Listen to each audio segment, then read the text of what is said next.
పొద్దుగా లేస్తే విమర్శలు తప్ప 2 ప్రెస్ మీట్లు పెట్టాలి, తిన్నాం, నా పని అయిపోయింది, నేను పోయి పండుకున్నా, కథం, నా డ్యూటీ అయిపోయింది. అరే 4 సలహాలు ఇవ్వండి, 4 సూచనలు ఇవ్వండి, మేము స్వీకరించడానికి రెడీగా ఉన్నాం. ఇక్కడ అది లేదే. అదే కదా, పొద్దుగా లేస్తే ఇదే దుకాణం, వేరే ఆలోచనలు లేవు మీకు. ఇక మీరు బతకటమే రాజకీయ జీవితం, మీకు బిజినెస్ అయిపోయింది. అది రాజకీయాలు ప్రజాసేవ అనేవి బిజినెస్ కింద అయిపోయింది మీకు. ఎంతసేపు 10 పెట్టాలి, 20 సంపాదించాలి, ఇదే ఆలోచన.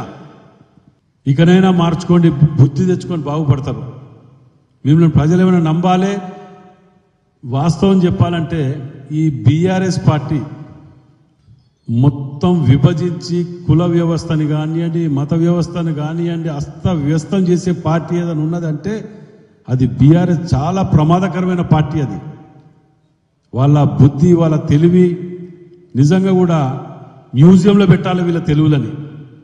ఎంతసేపు అధికారం కోసం ఎంత దానికైనా దిగజారడానికి వెనుకాడరు వీళ్ళు. ఏది ఏమైనా ప్రజలకు నష్టం జరగని, ఇంకేదైనా నష్టం జరగని, ఏదైనా పర్లే, మేము మా కుటుంబం అధికారంలో ఉండాలి, చెల్లించాలి.